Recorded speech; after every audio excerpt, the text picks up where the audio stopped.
Hey guys, tonight I want to start with a question that sits right on the surface of the most read children's books in American history, and that somehow almost nobody has stopped to ask.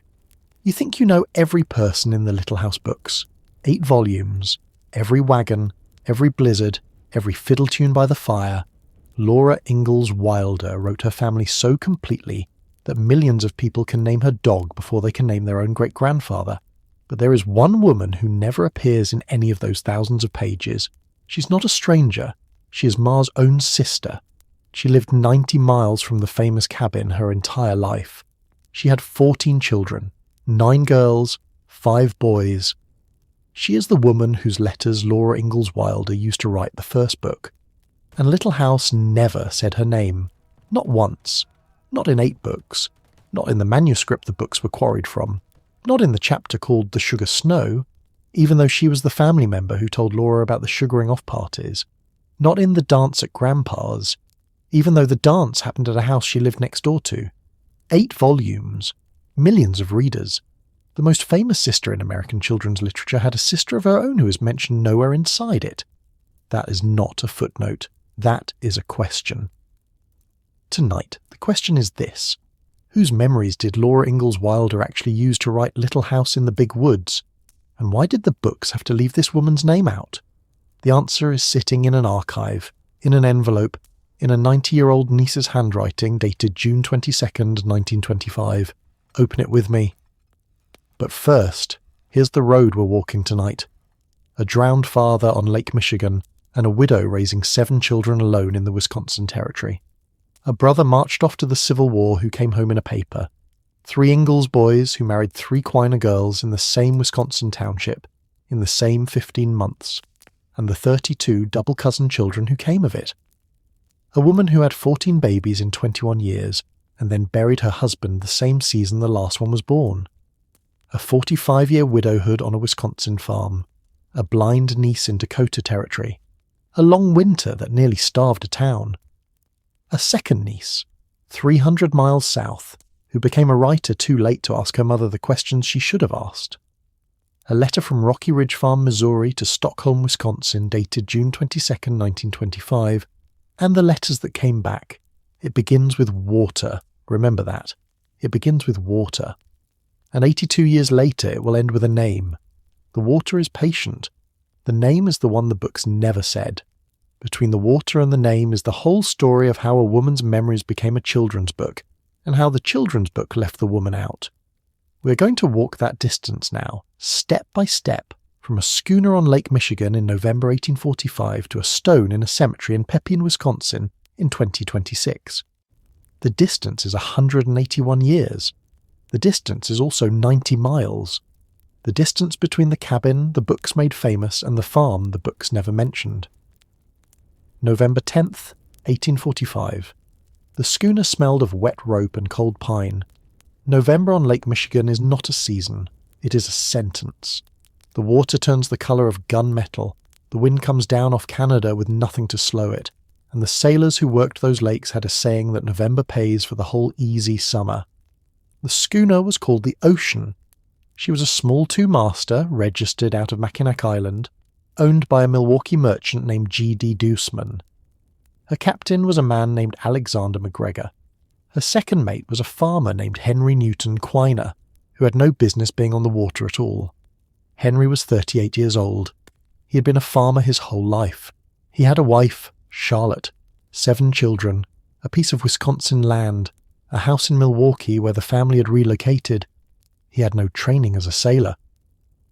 But the year had been hard. The farm was not paying, and his brother-in-law was captain of the Ocean and needed a second mate. Family trusted. Henry went. The Ocean left Mackinac Island in early November 1845 with a load of lumber, bound south down Lake Michigan toward Chicago and Milwaukee. November on Lake Michigan is not the lake in July. The water is cold enough that a man in it has minutes, not hours. The autumn gales come in fast off the western prairies, build over the open water, and hit the eastbound vessels without warning. The Ocean was a small vessel, lightly built, carrying a load that shifted. On November 10th, 1845, somewhere off St. Joseph, Michigan, The ocean ran into one of those gales. She capsized. The cold water took the crew. The record as it survives is a notice in the Milwaukee Gazette 12 days later, on November 22nd, 1845. The ocean had been found by the steamer Champion, 6 miles north of St. Joseph, Michigan, and 2 miles offshore.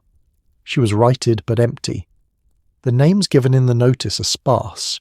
Captain McGregor of Milwaukee, First Mate Russell of Milwaukee, Second Mate Henry Quiner of Milwaukee, 2 sailors, 1 cabin boy, all hands lost.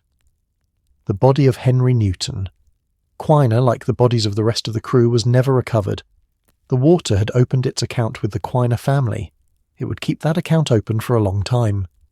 Charlotte Tucker Quiner was 36 years old when the notice came. 7 children. The oldest, Joseph, was 11, born March 15th, 1834 in Cincinnati, Ohio. Henry Odin, the second son, was 10, born December 7th, 1835, also in Cincinnati. Martha Jane was 8, born November 6th, 1837, in Richmond, Wayne County, Indiana. Caroline Lake, the 4th child, was 5, born December 12th, 1839, in Brookfield Township, Wisconsin Territory, the first of the children born on Wisconsin land. Eliza Ann was 3, born April 21st, 1842. Thomas Lewis, the youngest, was a year old, born October 15th, 1844.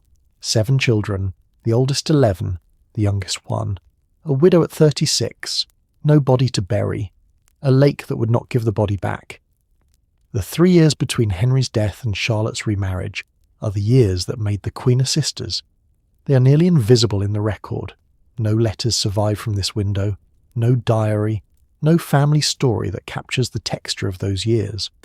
What survives is the shape of the household, and the shape tells you what you need to know. A widow with 7 children in the Wisconsin Territory in 1845 had 3 options. She could go back east to her own family in Massachusetts, but the Tucker family in Roxbury was not wealthy, and adding a widow and 7 children to a Roxbury household would have been a catastrophe for both households. She could stay on the land and try to run it herself, with an 11-year-old boy as her only real labour. But the land Henry had been working was not yet a paying farm, and the widow of a drowned farmer with no body to bury had no insurance, no pension, no income.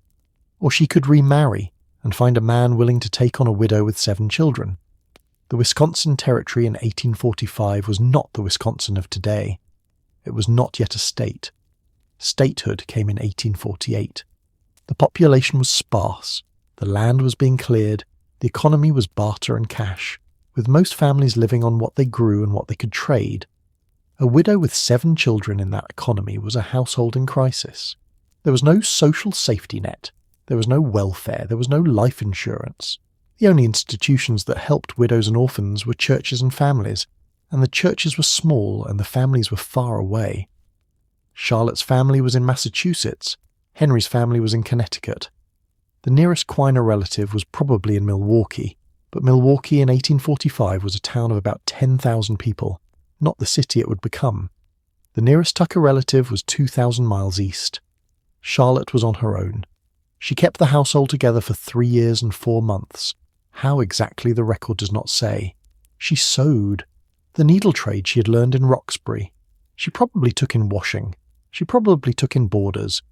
The older boys, Joseph, 11 when Henry died, and Henry Odin, 10, would have been put to work early, on neighbouring farms for wages or for board. Martha, 8, would have been minding the younger children. Carolyn, 5, would have been underfoot. The household ran on the labour of a widow and her children with no adult man for 3 years and 4 months. That is the household that produced the Quiner sisters, not the comfortable Brookfield farm of Henry's lifetime, the widow's household of 1845 to 1849, the household where the father was gone, the mother was sewing for money, the oldest boy was 11 and trying to be the man of the house, and the food was whatever could be grown or found or traded for. She remarried. In 1849, 3 years and 4 months after the lake took Henry, Charlotte married a farmer named Frederick Holbrook. He was younger than her, born 1819, 10 years her junior. He took on a widow with 7 children. They had one more child together, a daughter, Charlotte Elizabeth, called Lottie, born around 1850. The blended household that produced Ma Ingalls was a Tucker Quiner Holbrook household, and the woman at the centre of it, Charlotte, was the one who carried the family's continuity through all three surnames. She had been a seamstress in Roxbury before she married Henry, the one biographical detail that survives from her early life, recorded in a Roxbury directory as the line, Miss C.W. Tucker, dressmaker, corner of Union and Warren Streets, Roxbury. She worked a needle trade. After the lake took Henry, she worked it harder. The clothes the Quiner children wore in the 1840s, the sheets they slept on, the quilts they pulled over themselves in the Wisconsin winter, all of it came off Charlotte's needle. Martha was 12 when her mother remarried. Caroline was 10. The two sisters had spent the ages 8 to 12 and 5 to 10, respectively, in a widow's household. A household where the father was gone, the mother was sewing for money, the oldest boy was 11 and trying to be the man of the house, and the food was whatever could be grown or found or traded for. Those are the years that made them. Martha came out of those years as the one who remembered. She was 8 when the lake took Henry. She remembered him. She remembered the household before. She remembered the shape of the loss. Caroline came out of those years as the one who forgot. She was 5 when the lake took Henry. She did not remember him. She did not remember the household before. She remembered only the widow's household, the stepfather, the half-sister, the sewing, the making do. That distinction is going to run this story. Martha would become the family's memory. Caroline would become the family's wagon, hauled from Wisconsin to Kansas to Minnesota to Iowa to Dakota, always moving, always leaving the past behind. And the niece who came out of that, Laura, would inherit the wagon and need the memory and would have to write a letter to get it. The grandmother from Roxbury held the household together through 3 surnames and 41 years of widowhood. Charlotte Tucker. Quiner Holbrook died September 20th, 1884 in Walnut Grove, Minnesota, at the Ingalls household, where Caroline was caring for her in her last illness. She was 75 years old. She had been a widow for 41 years of her life and a wife for 14. She had buried 1 infant daughter and 1 husband. She had raised 7 children to adulthood in 3 different states. She had lived long enough to see her granddaughters grow up and her grandson Freddie die. She had not lived long enough to see the books. Martha Jane Quiner Carpenter, by the time her mother died in September 1884, had been a widow herself for 2 years. She had 13 living children. The youngest, Thomas, was 2 years old. The grandmother from Roxbury was gone. The button box with the buttons she had saved when Caroline was a little girl would end up in the books. The grandmother herself would not. Martha Jane Quiner was not the first Martha in her mother's line. She was not even the first Martha in her own family. Charlotte Tucker had married Henry Newton Quiner in 1831 in Connecticut. They moved west the way that generation moved west. Connecticut, then Ohio, then Indiana, then the Wisconsin Territory. By 1832, Charlotte was pregnant with her first child. She named the girl Martha, after her own mother, Martha Morse. The first Martha died at 5 months, buried somewhere in Indiana, in a grave that has never been found. When Charlotte got pregnant again, 5 years later, in Richmond, Wayne County, Indiana, in the autumn of 1837, she gave the new baby the same name, Martha Jane. That is not carelessness. That is a family deciding a name should not be allowed to die. The grandmother's name had gone into the ground once. Charlotte put it back into the world. Martha Jane Quiner arrived November 6, 1837, the 4th living child of Henry and Charlotte. The family did not stay in Indiana. By the time Caroline was born in December 1839, they had crossed into Wisconsin Territory, settling in Brookfield Township, in what was then the Milwaukee District and is now Waukesha County. Henry bought 80 acres there in 1839. A finger of Poplar Creek crossed the northern part of the property. The land office paper still exists. That is where Martha Jane Quiner grew up. Brookfield, the Wisconsin Territory. A farm with a creek at one edge, in a country that was not yet a state. She was the second daughter. She had 2 older brothers and 1 younger sister, and the family was about to get bigger. Eliza Ann arrived in 1842, Thomas Lewis in 1844, 6 living children, a working farm, a mother who had already buried one daughter. Then the lake took Henry. Martha was 8, Caroline was 5. Martha remembered, Caroline forgot. The pattern was set early, and it would hold for the rest of their lives. Martha would have the bigger household, the longer memory, the more stable life. Caroline would have the smaller household, the shorter memory, the more restless life. And the daughter who came out of Caroline, Laura, would inherit the restlessness and need the memory, and would have to write a letter to get it. The 2 sisters married in the same year, in the same township, to 2 farmers named Charles. Caroline married Charles Philip Ingalls on February 1st, 1860, in Concord, Jefferson County, Wisconsin. She was 20, he was 24. Martha married Charles Carpenter on July 24th, 1860, in the same Concord 6 months later.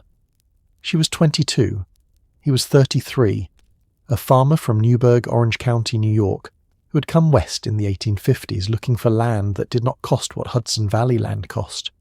The 2 sisters had grown up in the same household. They had lost the same father in the same lake. They had spent their 20s within walking distance of each other. They had married in the same year, in the same township, to 2 farmers named Charles. And then the war came. Joseph Carpenter Quiner, the eldest son, born March 15, 1834 in Cincinnati, Ohio, had a wife named Nancy Nina Frank and 2 small boys when the war came. Frank was 2, born June 9, 1859. John was born July 28, 1861. Joseph enlisted January 7, 1862, in Company B of the 16th Wisconsin Infantry Regiment. Read that date again. January 7, 1862. His second son, John, was 5 months old. Joseph left a wife with a toddler and a newborn to go fight for the Union. He did not have to. He was a farmer with 2 small children. Wisconsin was not yet drafting men with his family obligations. He volunteered. The 16th Wisconsin was a new regiment, organized at Camp Randall in Madison that same month. Camp Randall is now the University of Wisconsin football stadium, but in January 1862 it was a mustering camp for the Western Wisconsin Volunteers, a muddy parade ground on the edge of a small city of about 10,000 people. The regiment was mustered into federal service January 31st, 1862. Joseph was a private in Company B. The regiment was commanded by Colonel Benjamin Allen. Benjamin Allen was a resident of Pepin, Wisconsin. Hold on to that. The commanding officer of Joseph's regiment, the man who would lead him into the battle that killed him, was from Pepin, the same village on Lake Pepin where Martha and Charles Carpenter would be farming by the mid-1860s, the same township where Laura Ingalls Wilder would be born in 1867. The regiment that took Joseph to his death was commanded by a man from the town where Joseph's niece would be born 5 years later. The frontier was small. The frontier was a network. The 16th Wisconsin left Camp Randall in March 1862, railed to St. Louis, then riverboat down the Mississippi, up the Ohio, up the Tennessee. They arrived at Pittsburgh Landing, Tennessee on March 20th, a steamboat landing on the west bank of the Tennessee River, about 20 miles northeast of Corinth, Mississippi, 3 miles southwest of a small log Methodist meeting house called Shiloh Church. The Union Army of the Tennessee, under Major General Ulysses S. Grant, was concentrating there for an advance on Corinth, a critical railroad junction. The 16th Wisconsin was placed in the front line. No combat experience, no entrenchments, the extreme left of the Union position. The 1st Brigade of the 6th Division, under Brigadier General Benjamin M. Prentice, brigade commanded by Colonel Everett Peabody. The Confederate Army of the Mississippi, under General Albert Sidney Johnston, attacked at dawn on April 6, 1862. The first shots were fired around 5 in the morning. The Union Army was caught by surprise. The first Union officer killed at Shiloh was Captain Edward Sachs of Company B, 16th Wisconsin, Joseph's company, killed in the first minutes of the battle. By mid-morning, the 16th Wisconsin had been pushed back to a sunken road along the center of the Union line that would become known as the Hornet's Nest. The bullets came in so thick the Confederates said the noise sounded like a hornet's nest. They held for hours. Joseph Quiner was shot in the arm at the hornet's nest. The records do not say which arm. They do not say what time of day. The wound was mortal. A miniature ball, most likely, 1/2 inch across, capable of shattering bone at 300 yards. He was evacuated by wagon to a Union field hospital at Savannah, Tennessee, 9 miles downstream. The field hospitals at Shiloh were a horror. 24,000 casualties between the 2 days, the costliest battle in American history up to that point. Surgeons worked around the clock. Anesthetic existed but was short. Infection was universal. The germ theory of disease was not yet understood. Surgeons did not wash their hands between patients. Joseph Quiner lingered for 22 days. The wound to his arm, shattered by the bullet, then infected in the field hospitals, killed him slowly. He died on April 28, 1862, at Savannah, Tennessee. He was 28 years old. He had been a soldier for 3 months and 21 days. He had seen combat for 1 day. He is buried in an unmarked grave in Shiloh National Cemetery. There are more than 3,600 unknown soldiers buried there. Joseph C. Quiner is one of them. He's listed in the Roll of Honor, the War Department's record of Union dead.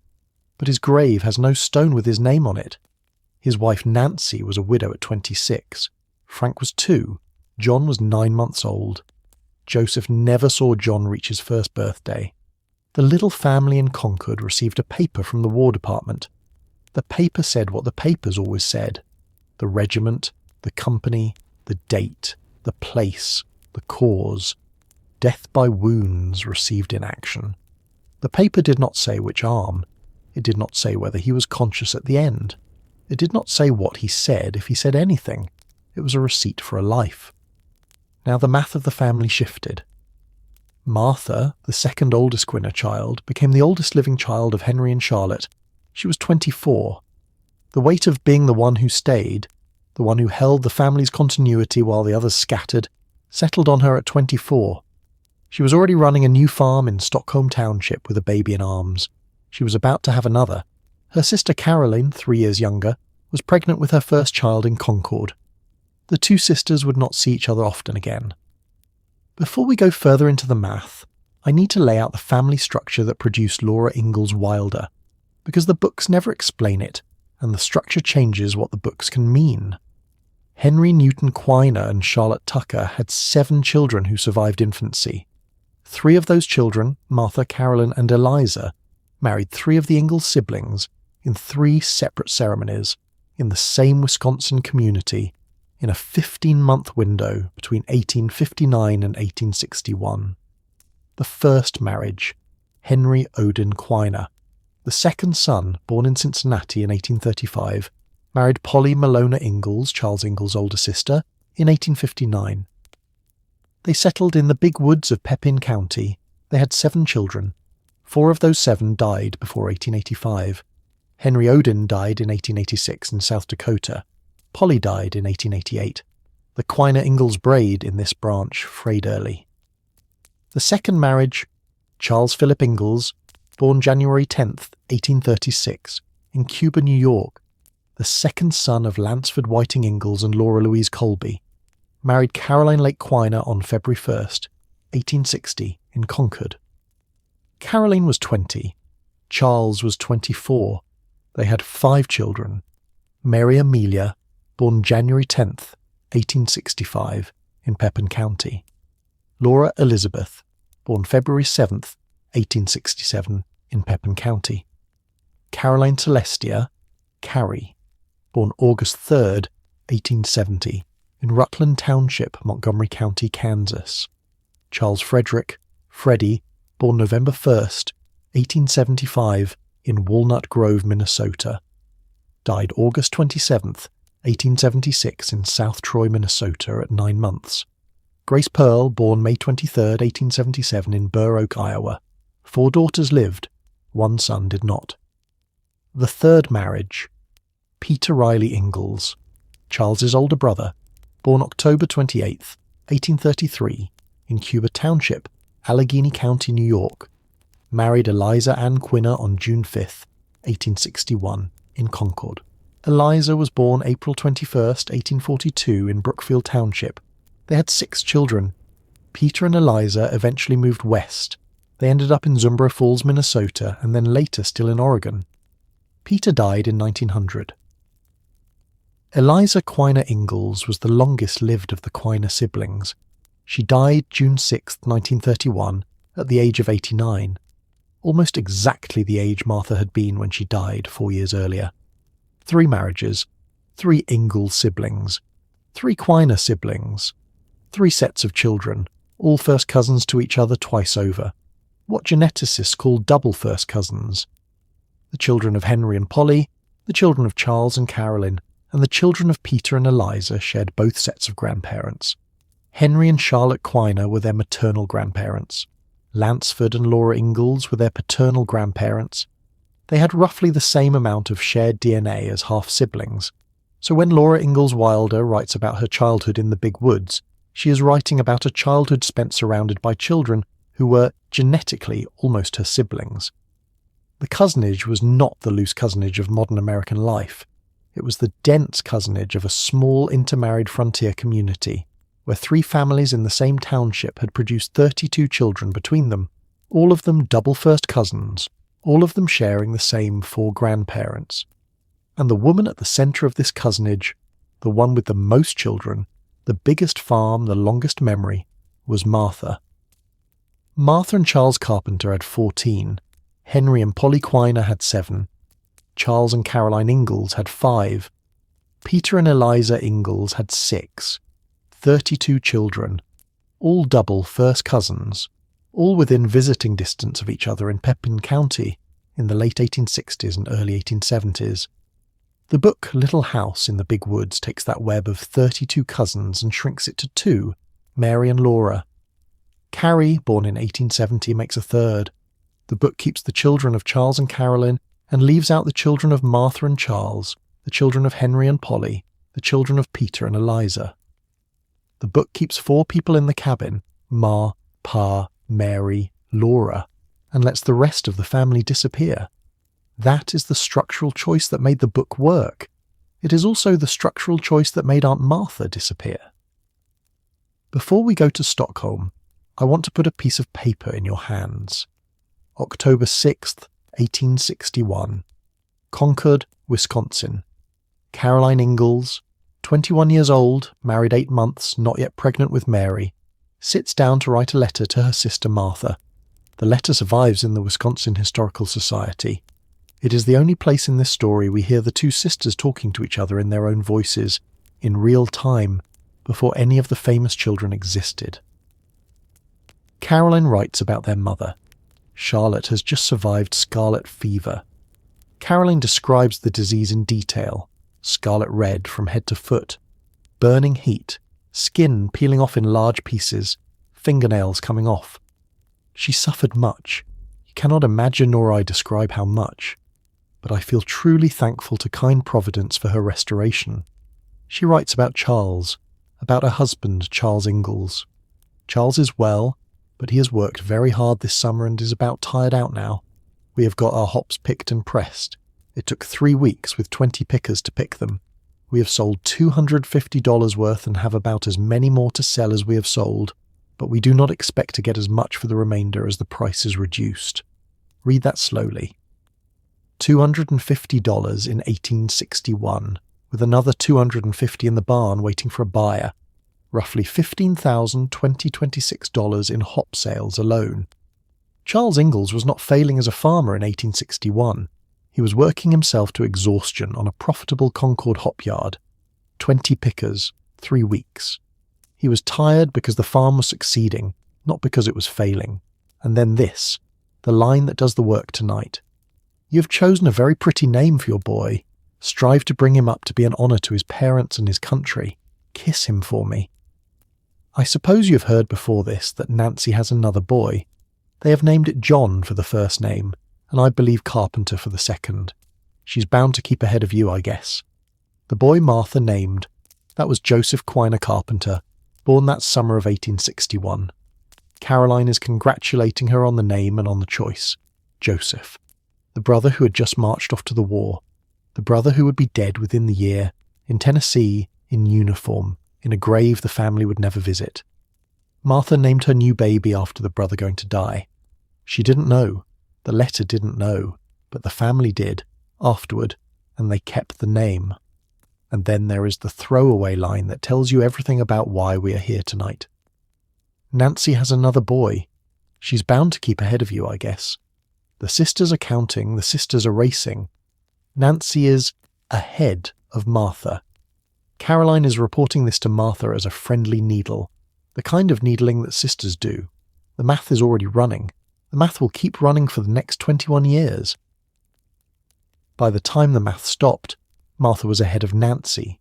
She was ahead of Caroline. She was ahead of everyone in the family. She was ahead by 14-5, but that is later.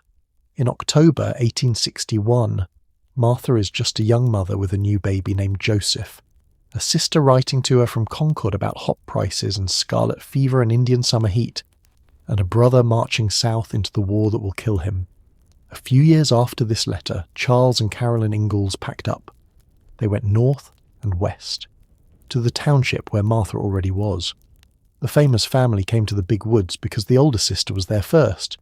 But before they came back to the big woods, they went to Kansas, and the Kansas story is the place where the myth of self-reliance, the myth that would later erase Aunt Martha, was first built.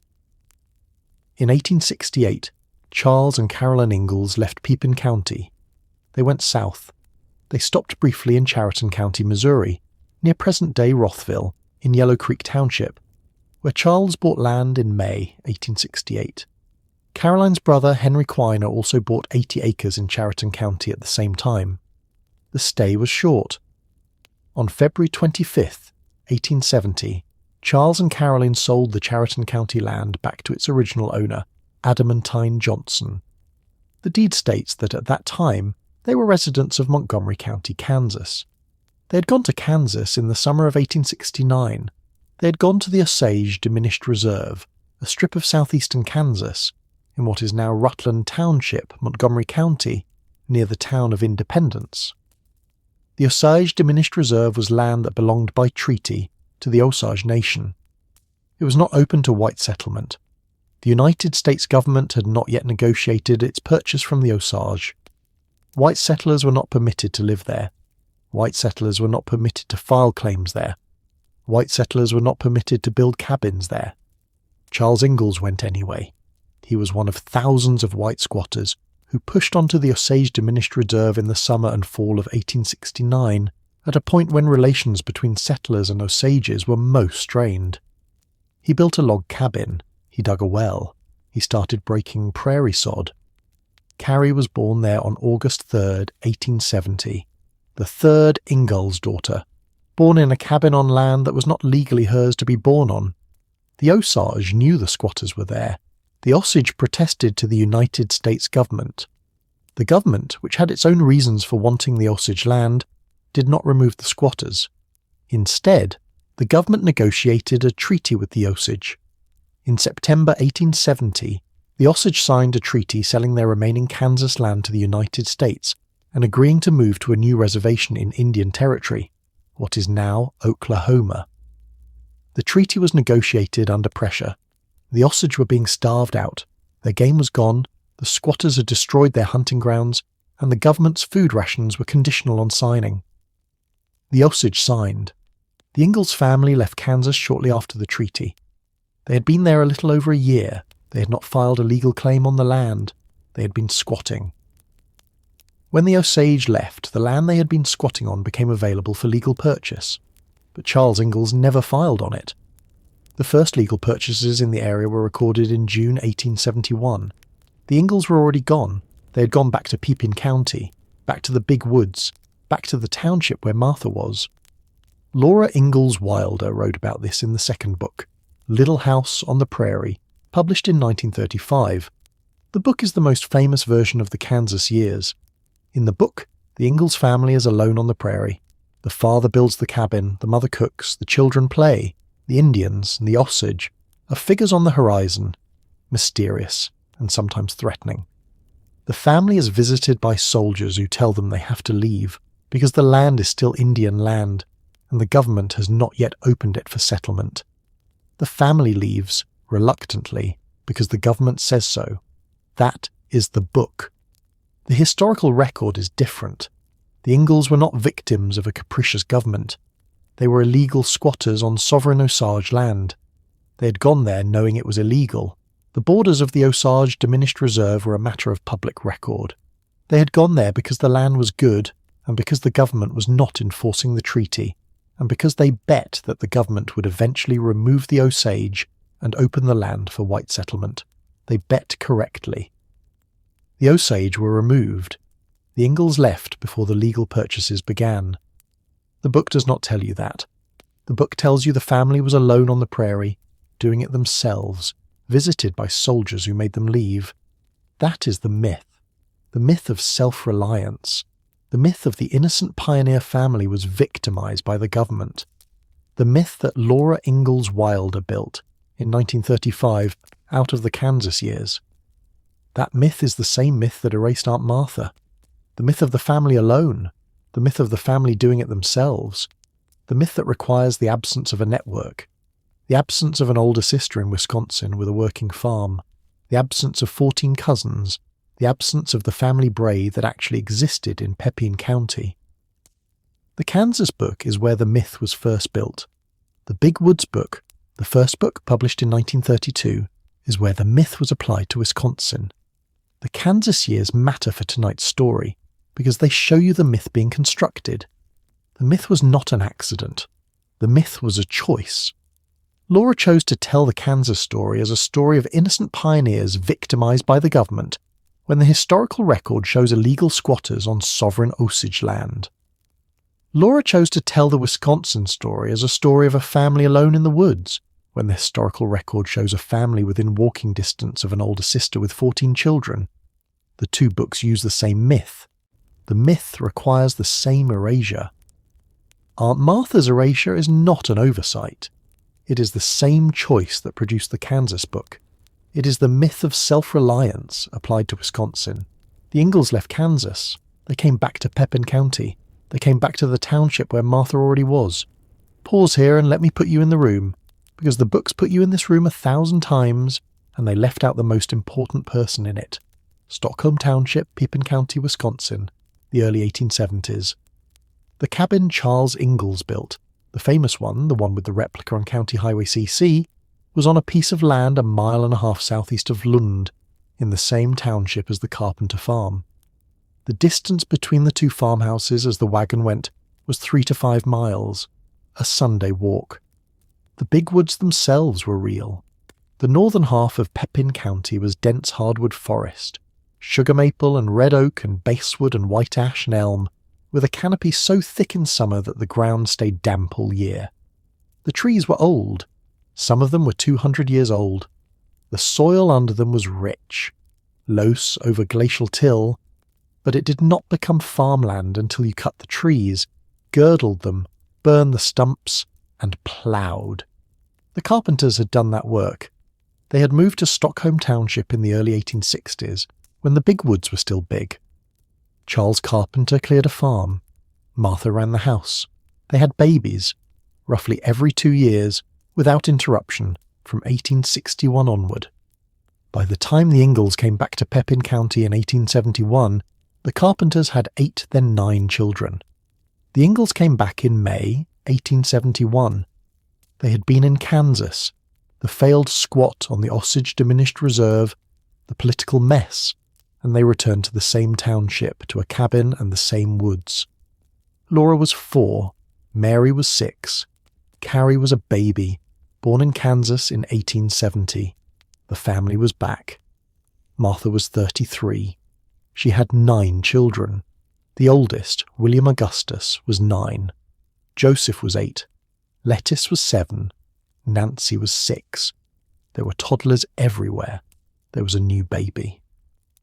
For the next 3 years, May 1871 until roughly the autumn of 1873, the Ingalls family lived in the big woods. This is the year Laura set the first book in. Laura was 4 going on 5. Mary was 6 going on 7. Carrie was a baby. Pa went into the woods, Ma cooked. They went to town. They went to a dance at Grandpa's. They had a sugaring-off party, Christmas, Sundays, the whole warm, circular, complete world of that book. Aunt Martha was right there, with 9 children of her own, within walking distance. When Laura writes about Pa going off into the big woods alone with his gun, she's writing about a man walking into woods that his brother-in-law Charles Carpenter was also walking into with his older boys the same week. When she writes about the family being snowed in for the winter with no neighbours in sight, she is writing about a winter in which the Carpenter farmhouse, 3 miles away, on cleared land with a working cellar and a husband, was a sleigh ride down the road. When she writes about the family going to town and being amazed at the store, she's writing about a town, Pepin, on the lake, that the Carpenters had been going to for 10 years. The isolation of the Ingalls cabin in the Big Woods book is real, in the sense that the cabin was real, and the woods were real, and the winter was real, but the isolation is also a literary construction. The Ingalls were the newest family in a township full of relatives. They had not come alone to a wilderness. They had come to join a sister. The book describes a Sunday dinner at Grandma and Grandpa's. The book describes going to town. The book describes the relatives who came to the dance. It does not, anywhere in any chapter, name Aunt Martha. It does not name Uncle Charles Carpenter. It does not name a single one of the 14 cousins who were living within visiting distance of the famous cabin. That is not an oversight. That is a choice. We will get to why. First, the rest of the math. In the autumn of 1873 or the spring of 1874, the Ingalls family left the big woods again, this time for Minnesota, to Walnut Grove, to Plum Creek, to the dugout in the bank of the creek that Laura would later make famous in On the Banks of Plum Creek. The pattern of Pa's life was now set. Wisconsin to Kansas, to Wisconsin, to Minnesota, to Iowa, to Minnesota, to Dakota Territory. He moved, on average, every 2.5 years for the next decade. Each move was sold to the family as the one that would finally work. None of them worked, or none of them worked long enough to stick, until they finally ground to a halt in De Smet in 1879. Exhausted, broke, out of new ideas. Martha Carpenter stayed in Stockholm. She stayed in Stockholm through the rest of the 1870s. She stayed through the 1880s. She stayed through the 1890s. She stayed until the railroad came through the village in 1886. She stayed until the big woods were cleared. She stayed while her sister Caroline was hauled from Minnesota to Iowa to Dakota, was buried in blizzards, lost a son in Minnesota in 1876, gave birth to her last baby Grace in Iowa in 1877, and finally settled in De Smet in 1879. Martha stayed. Caroline moved. The 2 sisters grew into very different women in very different geographies, even though they had started in the same household. In Stockholm, Martha was having a baby every 2 years. 14 children, born between 1861 and 1882. 21 years. Her body did not have a year off in that entire span. One of them, Martha Eliza, named for her, died in 1871 at 3 years old. The other 13 lived. Then her husband died. Before we get to Charles Carpenter's death, pause here, because there is a winter that needs to be on the page, and the books told you about it from one household side and not from the other. The winter of 1880 to 1881, the long winter, the one Laura Ingalls Wilder made famous in the 6th book of the series, published in 1940, the one that nearly starved the town of De Smet. The first storm blew in on October 15th, 1880. The Canton Advocate, a Dakota Territory newspaper, reported it on October 21st. A terrible snowstorm, probably the worst that southern Dakota ever witnessed, passed over this region of country, commencing on last Friday with thunder and lightning, and continuing until Saturday at midnight. It caused a general suspension of business, blowing down telegraph wires, blockading railroads, the snow drifting to the depth of from 15 to 25 feet in cuts along the line of roads. The storms did not stop. October, November, December, January, February, March, April. 7 months of blizzards. The trains stopped running. The Chicago and Northwestern line, which had brought the Ingalls family to De Smet in 1879, was buried. The rails were under snowdrifts higher than the locomotives. The town of De Smet was cut off from the world. The supply train stopped. The general store ran out of flour, ran out of coal, ran out of kerosene, ran out of everything. Carolyn Ingalls was 41 years old that winter. Charles was 44. Mary was 15, and she was already going blind. Laura was 13. Carrie was 10. Grace was 3. They twisted hay into sticks for fuel when the coal ran out. They ground wheat in a coffee mill to make bread when the flour ran out. They ate coarse bread and potatoes and what was left. The coffee mill was a hand-cranked thing. Laura and Carrie took turns grinding, a cup of wheat at a time, until their arms gave out. The temperature inside the house dropped below freezing. The windows frosted over. The family sat in the dark because there was no kerosene for the lamps, and listened to the wind. The trains came back in April 1881. The town ate again. The family survived. 300 miles east in Stockholm, Wisconsin, Martha Carpenter was 43 years old that winter. She had 10 living children at home. The oldest, William Augustus, was 18. The youngest, Thomas, was not yet born. Thomas would arrive in 1882.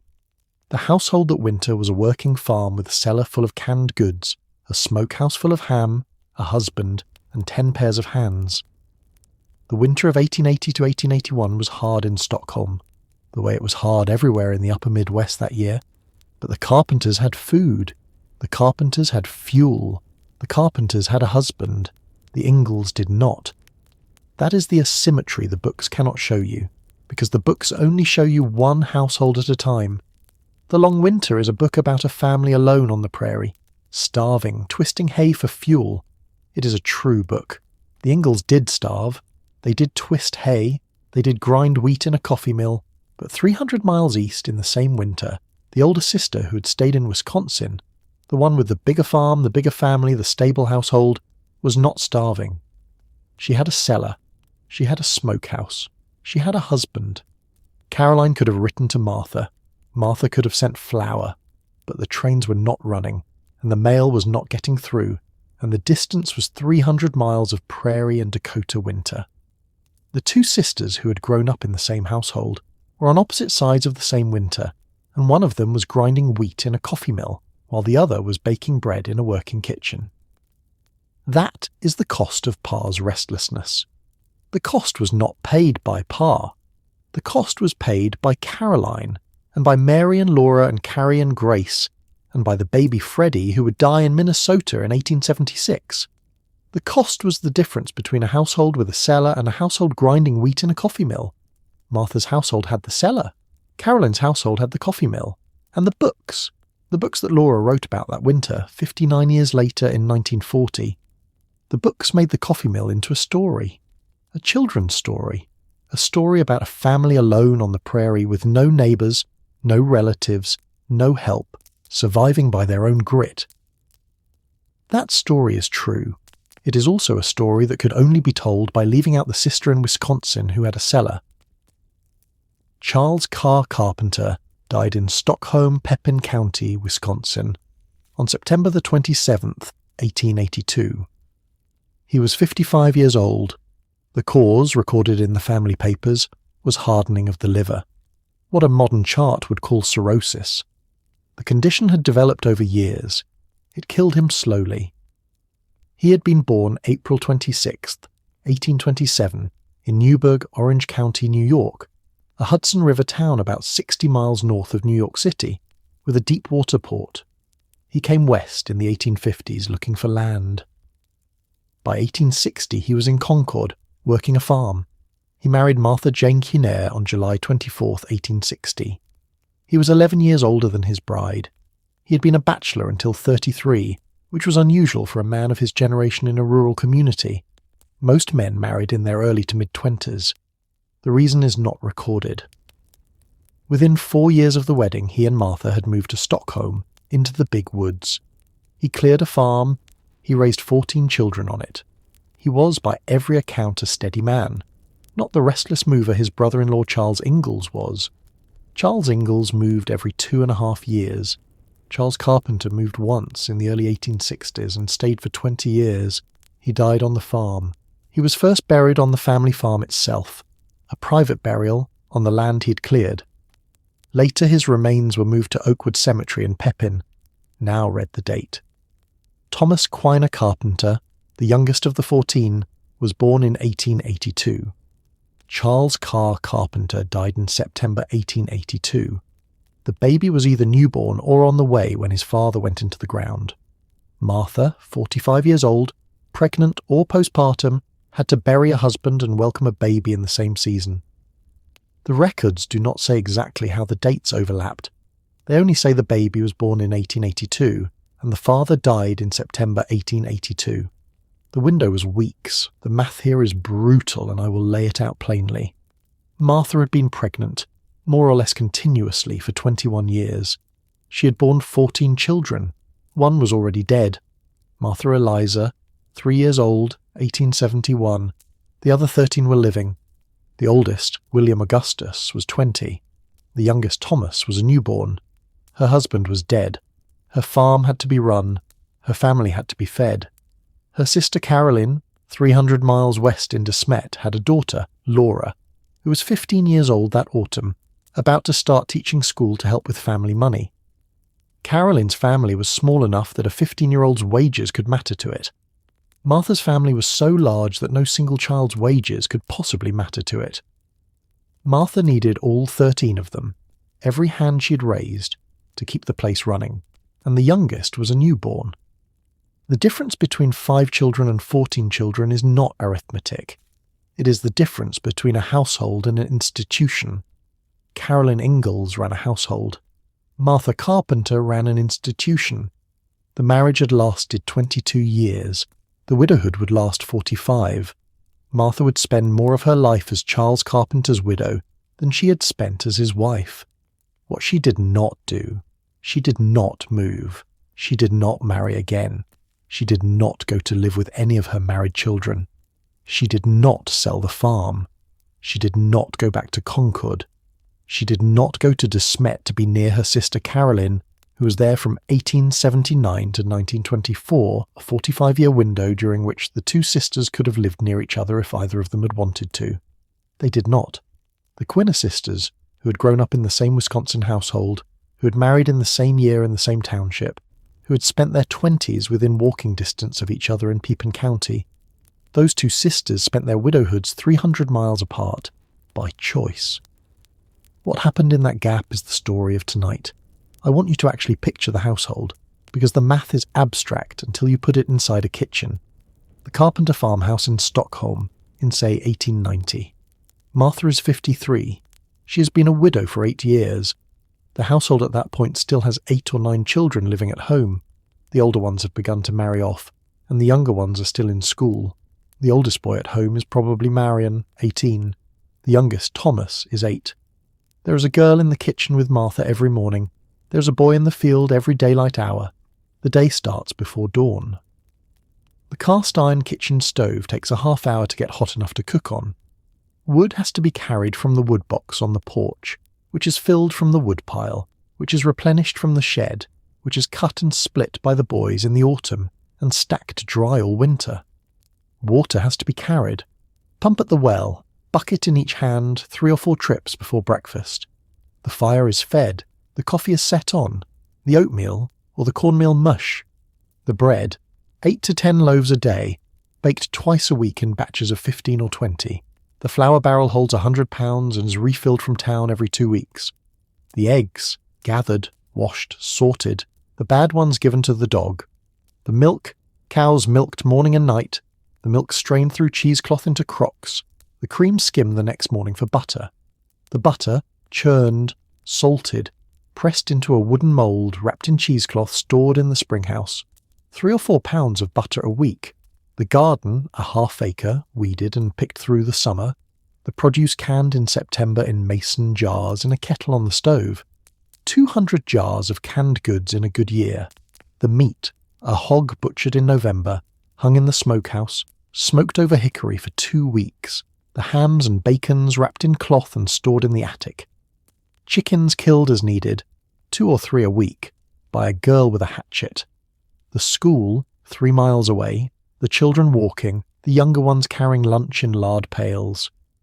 The church, Sunday morning, the wagon hitched, the family in clean clothes, the service 2 hours, dinner afterward at a relative's house. The sewing, clothes mended, altered, made new from bolt cloth for the girls, work shirts for the boys ordered from the Sears catalogue and replaced every year. The doctor, called only for the worst things, births, broken bones, the death watch. That is one day. The day repeats, with seasonal variations for 45 years. Martha ran it. Not as a manager. There were no managers, there was only the mother. She did it the way Charlotte Tucker, her own mother, had done it after the lake took Henry in 1845. She did it the way Caroline Ingalls did it on 3rd Street in De Smet after Charles died in 1902. She did it the way the Quiner women did it, generation after generation, privately, without a recorded word of complaint, with the work in front of them and the years going past. That is what 45 years of widowhood with 13 children on a Wisconsin farm looks like from the inside. It does not look like grief. It looks like bread. While Martha was running the Stockholm kitchen, 300 miles west her niece Mary was going blind. This is part of the story the books told you, but the books told it from Laura's side. I want to put it on the page from the other side, from the side of the household that had to absorb it. Mary Amelia Ingalls had been born January 10th, 1865, in Pepin County, Wisconsin, the eldest Ingalls daughter, the pretty one, the studious one, the one who was supposed to become a teacher and have a different life than her mother's. In the spring of 1879, when the family was still in Walnut Grove, Minnesota, preparing for the move to Dakota, Mary suffered an illness. The family later described it as a fever, possibly spinal meningitis, possibly scarlet fever, possibly something else, that took her sight. She was 14 years old. She went to bed one night seeing, and she woke up the next morning blind. The blindness was total and permanent. There was no treatment. There was no doctor within reach who could have done anything, even if the diagnosis had been clear. For 2 years after Mary went blind, the family did what they could at home. Mary could not read. She could not write. She could not move around the house without help. She could not contribute to the household economy in any of the ways a teenage girl on the frontier was expected to. Caroline, already overworked, already managing the household, already caring for 2 younger daughters and a husband who was gone most of the day, became Mary's eyes and hands. The shape of the Ingalls household, from 1879 onward, was built around Mary's blindness. In 1881, Charles Ingalls, through a De Smet attorney named Visca Fest Barnes, who had connections to the Iowa legislature, managed to get Mary enrolled at the Iowa College for the Blind in Vinton, Iowa. Vinton was about 300 miles southeast of De Smet, on the Cedar River in Benton County, Iowa. The school had been founded in 1852. Mary was enrolled on November 23, 1881, at the age of 16. The Iowa College for the Blind was a residential school. Students lived there. The course of study was 7 years. The point of the school was to make a blind young woman self-supporting, to give her a trade, a literacy, a way to live. Mary attended between 1881 and 1889. There is 1 year in that window where the historical record does not show her enrolled, and the reason is not known. She finished the 7-year course of study and graduated in 1889 at the age of 24. She went home to De Smet.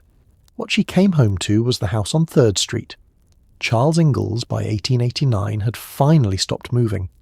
He had built the family a proper house in town, a 2-story frame house on 3rd Street, with a kitchen, a parlour, bedrooms upstairs, the works. The family had, for the first time in their married life, a permanent address.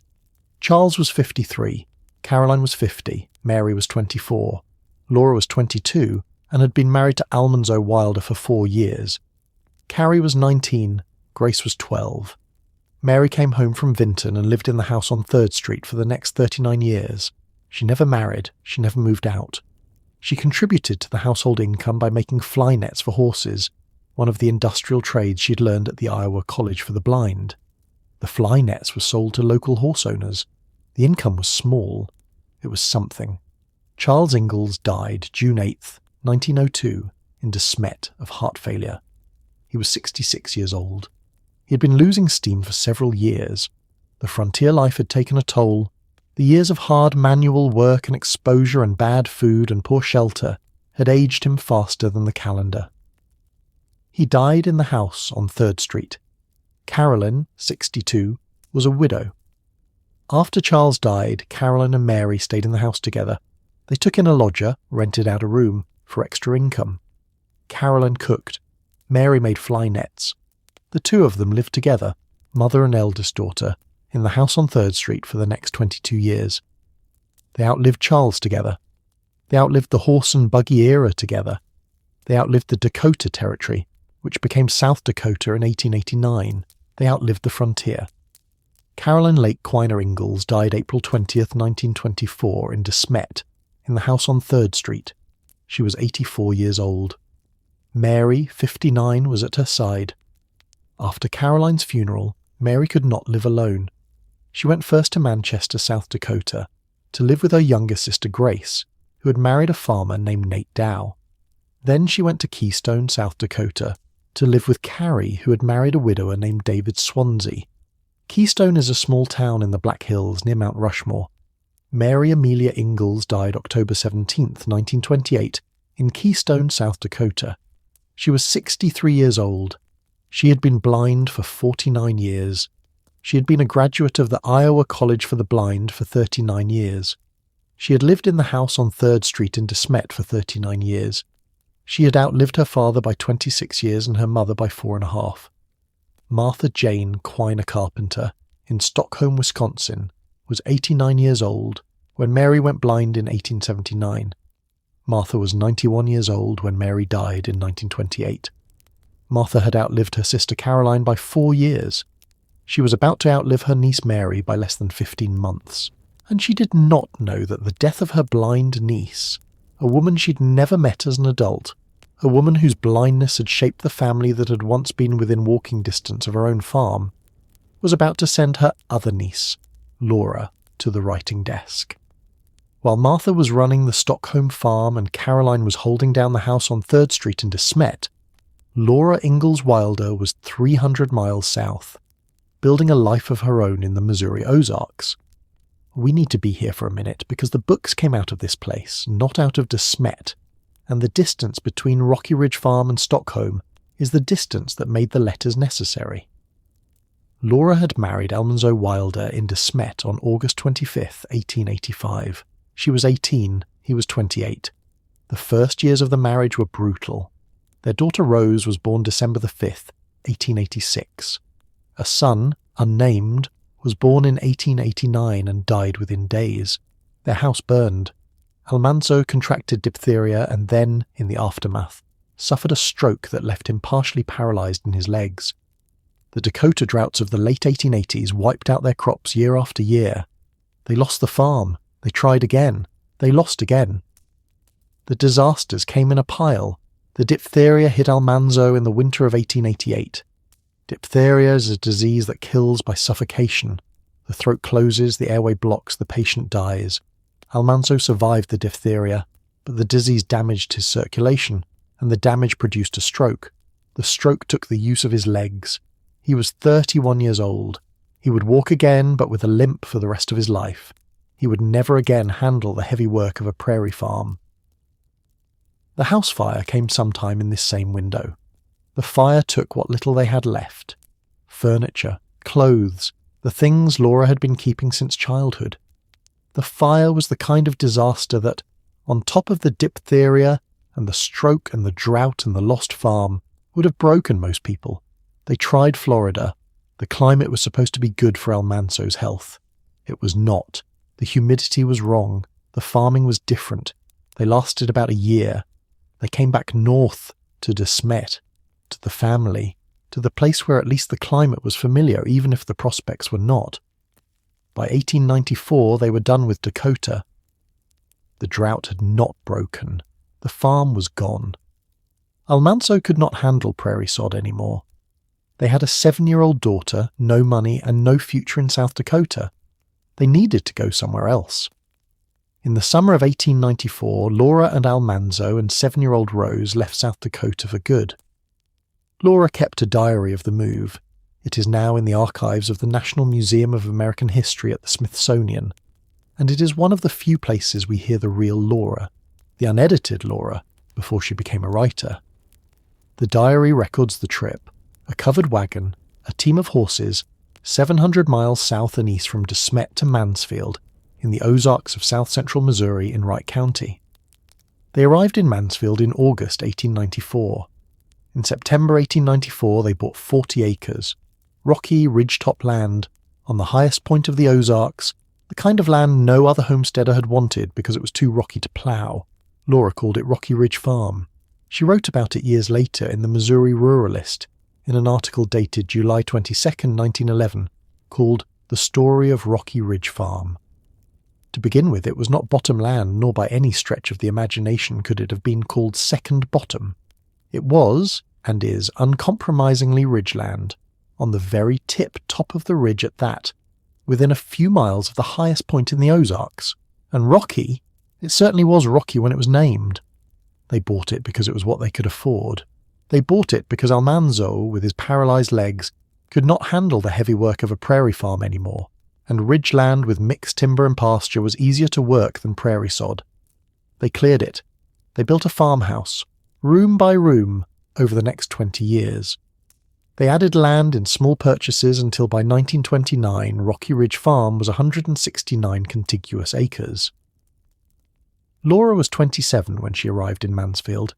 She would live there for the next 63 years, until her own death on February 10th, 1957, 3 days after her 90th birthday. She would outlive her husband Almanzo, who died in 1949 at 92. She would outlive her mother Carolyn, who died in 1924. She would outlive her sister Mary, who died in 1928. She would outlive her sister Grace, who died in 1941. She would outlive her sister Carrie, who died in 1946. She would be outlived in turn by her daughter Rose, who died October 30th, 1968, 11 years after her mother. But that is later. In 1894, in Mansfield, Missouri, Laura was a 27-year-old farm wife with a half-crippled husband, a 7-year-old daughter, 40 rocky acres, and no particular plan. She had been a teacher. She had been a farmer's wife. She had been a farm manager. She was about to become a writer. In 1911, when Laura was 44 years old, she read a paper at a meeting of a local farm club. The editor of the Missouri Ruralist, a man named John Francis Case, was in the audience. He heard the paper. He invited Laura to submit articles. The Missouri Ruralist was a twice-monthly farm periodical published in St. Louis, edited by Case. It was the house publication of the Missouri farm community, a paper for farmers, by farmers, about farm life. Laura's first article appeared in 1911. She would write for the paper for the next 13 years, until 1924. She used the byline Mrs. A.J. Wilder. Her husband's name was Almanzo James Wilder, so she was Mrs. A.J. Wilder. The columns covered farm issues, items in the news, and her own family. After she visited her daughter Rose in San Francisco in 1915, the columns became more cosmopolitan. She wrote about the Panama Pacific Exposition, about city life, about the things she had seen out west. The Missouri Ruralist columns are the apprenticeship. They are where Laura learned to write. She was 44 when she started. She was not a young writer finding her voice. She was a middle-aged farm wife who had been keeping house and raising poultry and managing a Rocky Ridge farm for 17 years before anyone paid her to put a sentence on paper. The voice she developed, clear, plain, observational, occasionally warm, occasionally sharp, was the voice of a woman who'd been writing letters and diaries and farm accounts her whole life and was now being paid to do it in public. The columns ran from 1911 to 1924. They paid her a small but steady income. They got her known in the Missouri farm community as a woman with a voice. They did not make her famous. They did not put the big woods on the page. What put the big woods on the page was a series of deaths. Carolyn Lake Quiner Ingalls died April 20th, 1924, in De Smet, South Dakota, in the house on 3rd Street. She was 84 years old. She had outlived her husband Charles by 22 years. Charles had died June 8, 1902, of heart failure in the same house. After Charles died, Caroline and Mary had lived together in the house on 3rd Street for 22 years. They took in a lodger. Caroline cooked. Mary made fly nets.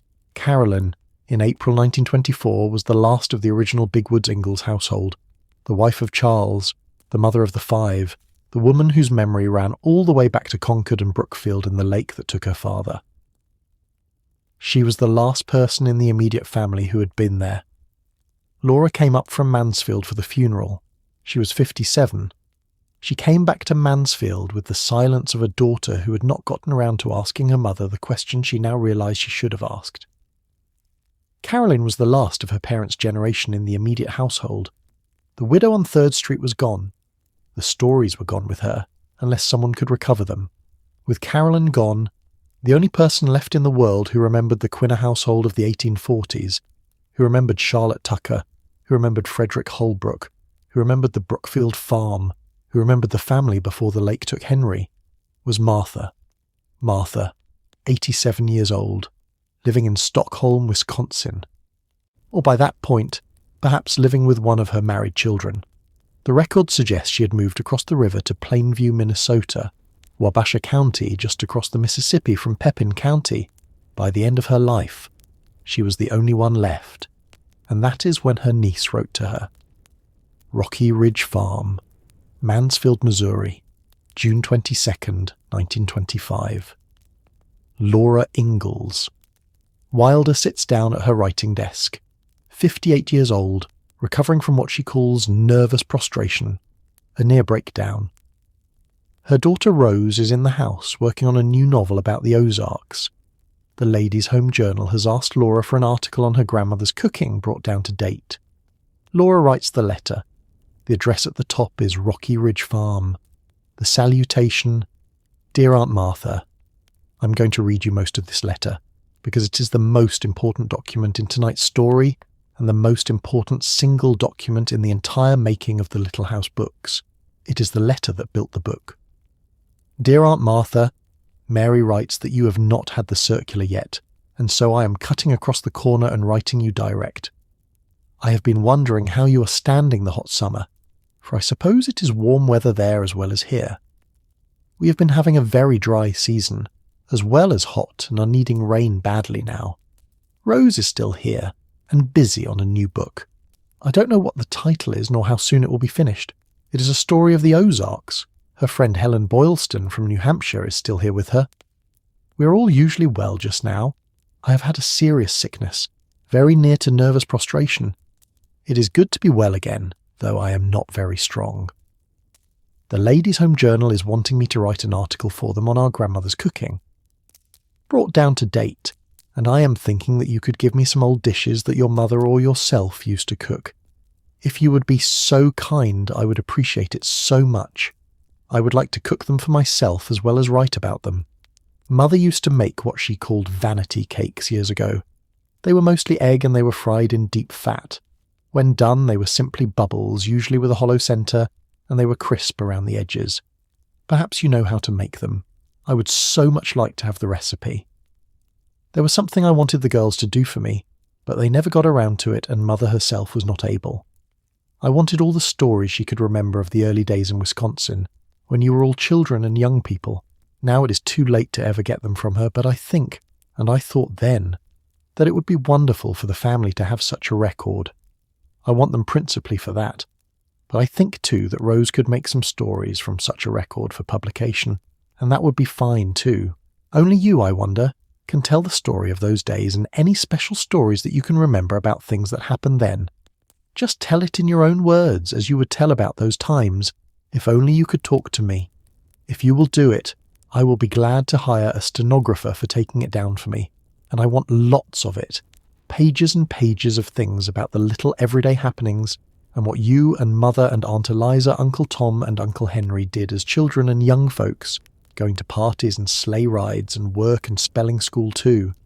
Also about a way back when Grandma was left a widow, and the Indians used to share their game with her and the children, if I remember right. It would be wonderful and so different to have those stories preserved. We have thought about going up to see you and talk about these things, but I'm not able to make such a trip, and the fact is, we cannot very well leave home. Please, Aunt Martha, do tell those stories for us all and send them to me. I can make a copy, you know, and pass them on to the rest of the cousins. With much love to you, your niece, Laura Ingalls Wilder. Read the whole thing again, slowly, because it is doing 5 things at once and none of them are obvious. First, Laura is recovering from a breakdown. She has been ill. The letter is being written by a woman who is not yet well. Second, she's asking for a recipe. Vanity cakes. Egg, deep fat, hollow bubbles, crisp around the edges. This is a real dish from the big woods, the kind of detail that a few years later will go straight into the children's book. She's asking Aunt Martha because her mother, who would have remembered it, is dead. Third, she's asking Aunt Martha to write down everything she remembers about the family's early Wisconsin days. Pages and pages. She's offering to pay a stenographer. She wants the parties, the sleigh rides, the work, the spelling schools. She wants the Quiner siblings as children. You and Mother and Aunt Eliza, Uncle Tom and Uncle Henry. Fourth, she's asking for the oldest story in the family's memory, the story of their grandmother Charlotte, widowed young, with the Indians sharing game with her and the children. That story goes back to the 1840s, to the years right after Henry drowned.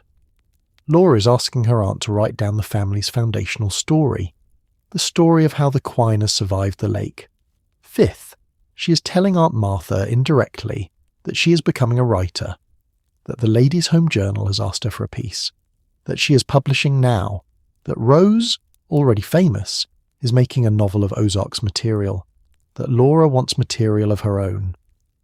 This is the letter that built the book. Before we get to what Martha sent back, I want to put one of her letters in front of you, because it is the only place in the surviving record where a Quiner sibling talks about Joseph's death in her own voice. October 2nd, 1925, Stockholm, Wisconsin, to Laura in Mansfield. That civil war is where I lost my brother Joseph and my husband lost his brother and other friends. Terrible.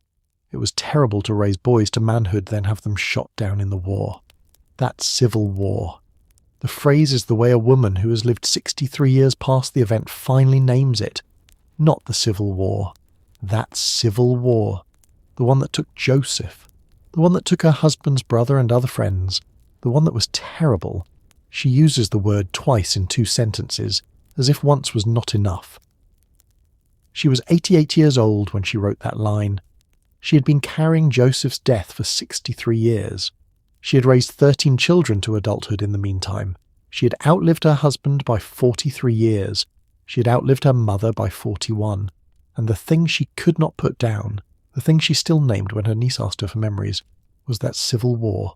The letter is one of the ones Laura was using as source material. The letter is in the archive. The sentence is in the archive. It did not make it into the books. That sentence is the crack in the silence. The Quiner sisters did not talk about the war. Caroline, who was 7 when Joseph enlisted, and 9 when he died, did not remember him clearly. Laura never met him. The family story, as Laura received it, was that Joseph had died in the war. The details, the 16th Wisconsin, Shiloh, the hornet's nest, the 22 days in the field hospital, the unmarked grave, were not in the family story. They were in the Army's records. Martha knew the family story. Martha was the family story. When Laura sat down to write the books, she did not have the regimental records. She had Aunt Martha's letters, and Aunt Martha's letters gave her not the Army's version of Joseph's death, but the family's version. That civil war. Terrible. It was terrible. That is what Martha sent. The family's voice. The texture of a household that had lost a father to the lake and a brother to the war and had kept going anyway. The letters from Martha to Laura are not all published. Some are in archives at the Laura Ingalls Wilder Historic Home and Museum in Mansfield, Missouri, at the Hoover Presidential Library in West Branch, Iowa, where Rose Wilder Lane's papers span 54 manuscript boxes and run from 1804 to 1986. Some are in private hands, some were lost. What survives gives us a sketch of what Martha was sending. She wrote about sugaring off parties, all-night parties, in the maple groves, in late winter when the sap was running, the whole family turning out, the boys tapping, the women boiling, the old men whittling spigots, the dance afterward, with fiddles, with food, with the children finally falling asleep on coats piled in the corner. That is the dance at Grandpa's. That is the sugar snow. That is the chapter in the book that millions of American children have read at bedtime. The Pioneer Girl Project scholars, the researchers who spent years annotating Laura's unpublished memoir for its 2014 release, say it plainly. When that source proved insufficient, she combed the letters of her Aunt Martha Carpenter for appropriate topics. Carpenter mentioned all-night sugaring off parties, for instance, but offered little specific detail. Wilder, on the other hand, added so much detail that she even included the types of woods employed for the spigots and buckets used to collect the sap. Cedar and white ash, because that kind of wood will not make the maple sap taste bad. Cedar and white ash. That is not a 4-year-old's memory. That is an aunt's letter, combined with a farm wife's knowledge, combined with a writer's eye for a child's question. Laura took Martha's mention of the parties and built a chapter out of the kind of detail that comes from living in a household that actually did the work. She wrote about Grandma Quiner, Charlotte Tucker Quiner Holbrook, about the widow with 7 children in the Wisconsin Territory, about the Indians, the early ones, the ones who came to the cabin door in the hungry winters and shared game. That is the family's oldest story, the one Martha had heard from her mother, the one Laura asks about in the 1925 letter. It goes into Pioneer Girl. Pieces of it go into the books. She wrote about sleigh rides, about spelling schools, about the parties and the work and the rhythms of a Wisconsin farm household in the 1840s and 1850s. The world Laura was trying to reconstruct, the world that became the warm wood and lamplight universe of Little House in the Big Woods, was not Laura's world at all. It was Martha's. Laura was 4 years old in that world. Martha had lived in it from age 10 to age 25. Martha was the one who actually remembered it. The sleigh rides Martha wrote about were the sleigh rides of the 1840s and 1850s, the Quiner children and the Ingalls children and the neighbour children, in cutters and bobsleds, on winter nights, with bells on the horses, with buffalo robes piled on the laps, going from farmhouse to farmhouse for parties that lasted until midnight. The spelling schools were the rural version of a spelling bee, the whole community gathering in a one-room schoolhouse on a winter evening, the children standing in lines on the floor, the teacher calling out words, the losers sitting down, the winners standing until the last one was left. The parties were the parties of a community that had nothing else to do in the winter. No radio, no television, no telephone, no electricity. The parties were the social life. The parties were where the cousins met the other cousins, and where the next generation of marriages was arranged. Those are the details that went into the book.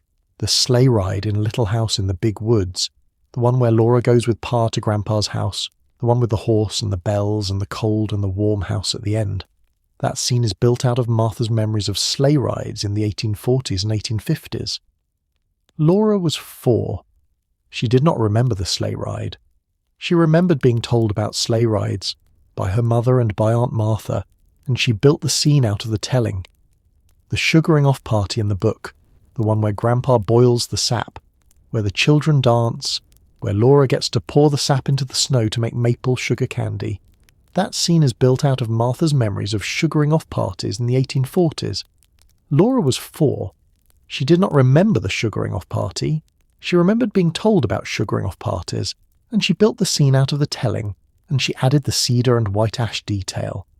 The kind of detail that comes from living in a household that actually did the work, not from a 4-year-old's memory of a party.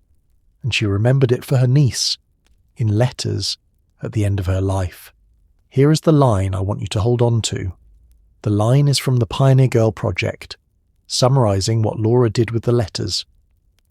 When that source proved insufficient, she combed the letters of her Aunt Martha Carpenter for appropriate topics. When that source proved insufficient. That source, Laura's own memory, Laura's own mother's stories, was insufficient. Laura did not have enough. She did not remember the big woods well enough to write a book about it. She needed Aunt Martha's memories to fill the gaps, and Aunt Martha, at 88 and 89, in letters from Stockholm and Plainview, sent them. The Little House books are a quilt. Some of the patches are Laura's, some are Caroline's, passed down before Caroline died, some are Rose's, edited in. And a significant number of the Wisconsin patches, the ones that make Little House in the Big Woods feel real, the ones that give it the texture of maple sap and bare feet and fiddle music, are Martha Carpenter's. Martha Carpenter's memories, Martha Carpenter's sentences. Martha Carpenter, the woman whose name does not appear in the book. Why? Before we get to why, I need to introduce the third woman in the room, because the books were not made by two women, they were made by three, and the third one is the one who actually knew the publishing business. Rose Wilder Lane was born December the 5th, 1886, in De Smet, Dakota Territory, the only surviving child of Laura and Almanzo Wilder. The baby son, born in 1889, had died within days. Rose, was it? She grew up in De Smet, moved with her parents to Mansfield in 1894 at age 7, grew up on Rocky Ridge Farm. She left home early. She was a restless, ambitious, brilliant young woman who did not want to be a Missouri farm wife. By 1915, she was in San Francisco, working as a reporter for the San Francisco Bulletin, writing serials and articles. She travelled. She wrote for national magazines. She published novels. By the mid-1920s, Rose Wilder Lane was a successful, well-known American writer, one of the highest-paid female journalists in the country. The relationship between Laura and Rose was the engine of the Little House books.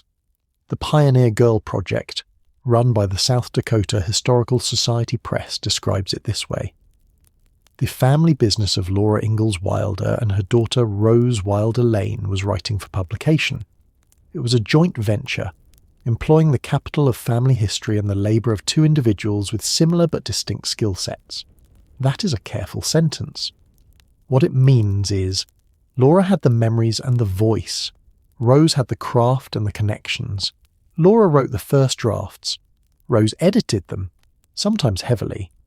Rose shopped the manuscripts to publishers. Rose had the agent. Rose knew the editors at Harper & Brothers. Rose knew what a children's book manuscript was supposed to look like, and Laura did not. When Laura finished the Pioneer Girl manuscript in the late 1920s, the adult memoir that covered her whole childhood, she sent it to Rose. Rose edited it. Rose shopped it to publishers. Alfred Knopf rejected it. Liveright rejected it. Other publishers rejected it. The Depression was on. Adult non-fiction about a frontier childhood was a hard sell. The manuscript went back in the drawer. What came out of the drawer was a different idea.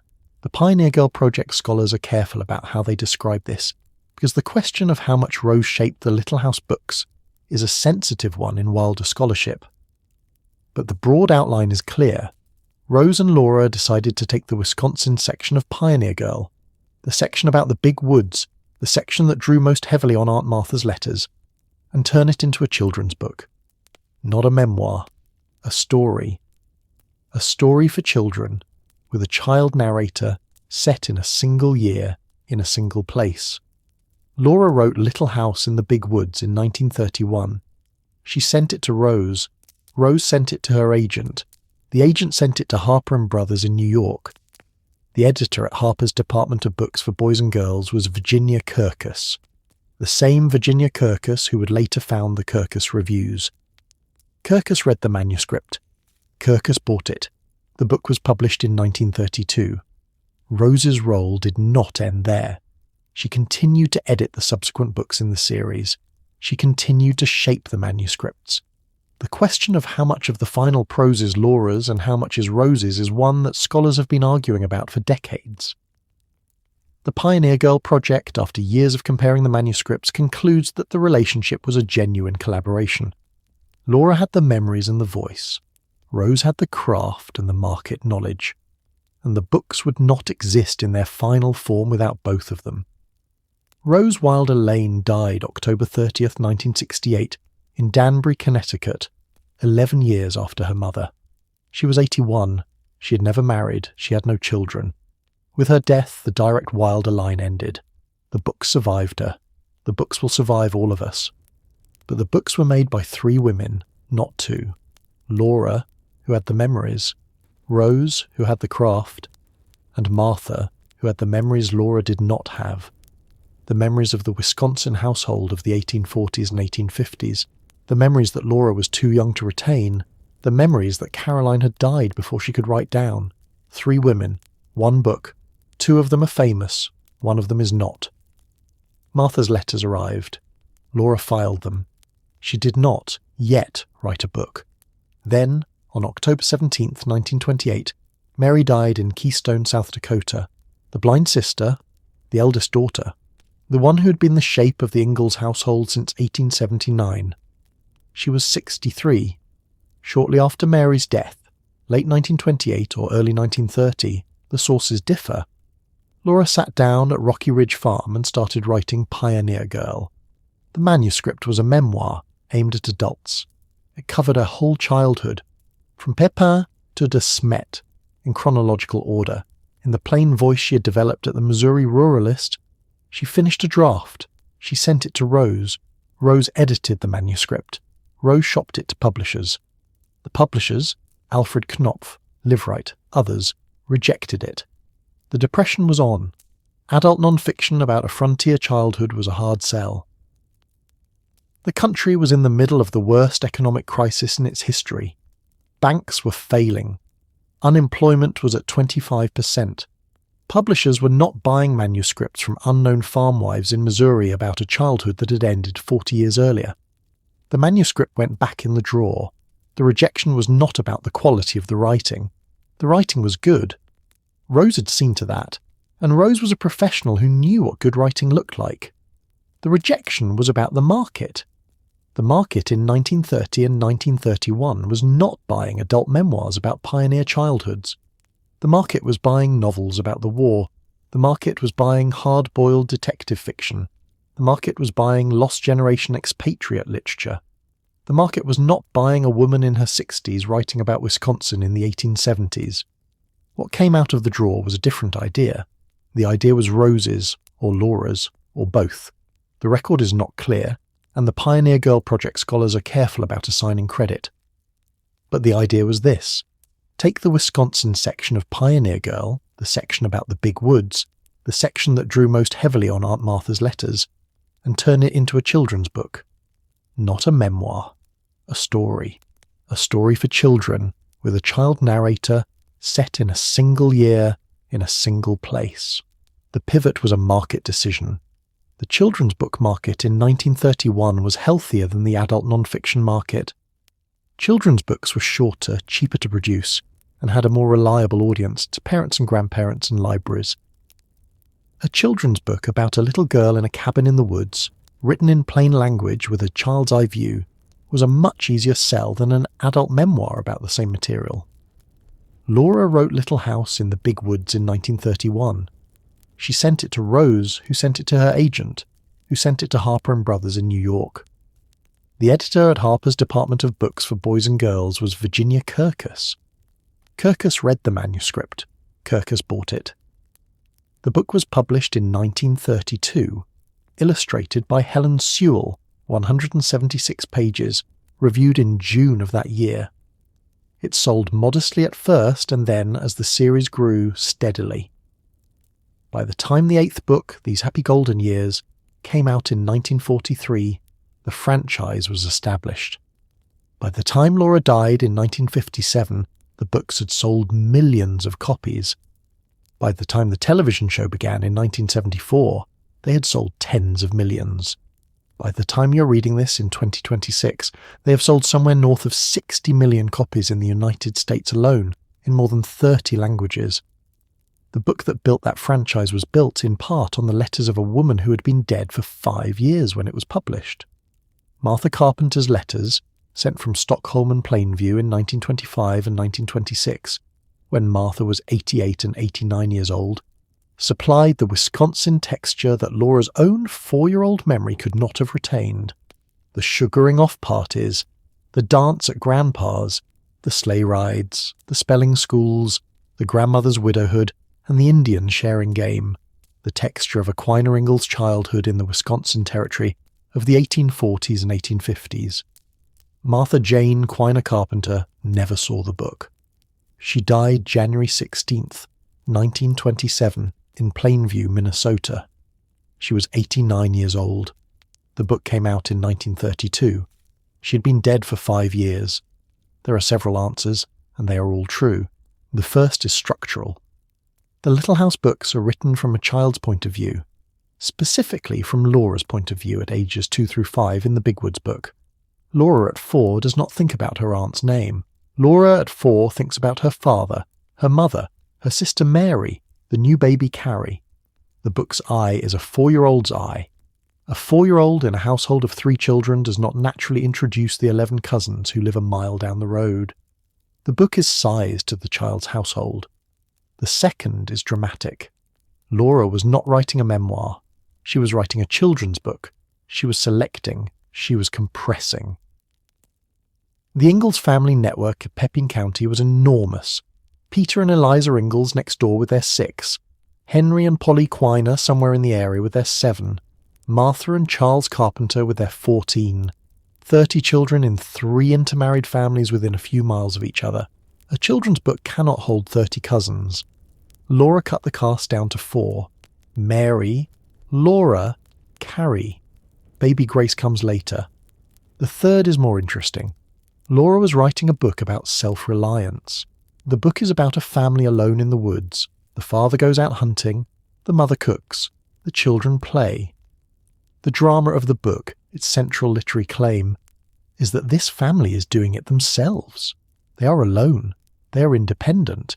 They are the frontier. That claim is not true. The Ingalls were not alone in the big woods. They were a mile from Martha. They were 2 miles from Peter and Eliza. They were a Sunday visit from a half-dozen other Quiner and Ingalls relatives. Charles Ingalls did not have to be the lone provider.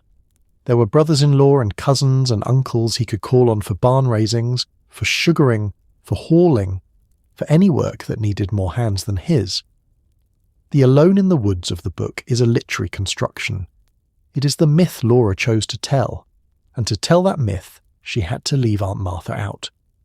Because if you put Aunt Martha in, if you let the reader see that there is a sister with 14 children living within walking distance, that there are cousins everywhere, that there is a working carpenter farm down the road, with extra hands and extra food, and a stable household that never moved, then the book stops being about a family alone and starts being about a family in a network. The dramatic engine of self-reliance quits. The cosy cabin in the woods becomes a node in a kinship web. The myth dies. Laura chose the myth. She did not lie. She did not invent a hardship that wasn't there. She selected. She kept what served the myth and cut what didn't. And what didn't serve the myth, what couldn't possibly serve the myth, was the older sister with the larger family, the longer memory, the more stable household, the working farm that never moved. So, Aunt Martha's name does not appear, but Aunt Martha's memories do. That is the deeper move, the one I want you to sit with. Laura did not just leave Aunt Martha out of the cast. Laura used Aunt Martha's memories to fill the cast she had kept. The sugaring off party, Laura could not remember it. The dance at Grandpa's, Laura at 4 did not retain the fiddle tunes. The texture of the Wisconsin household, Laura had been too young. She took the texture from Aunt Martha's letters and she put it inside the 4-person cast she had constructed. The memories are Aunt Martha's. The names in the book are not. That is a particular kind of writerly choice, and it is not an innocent one.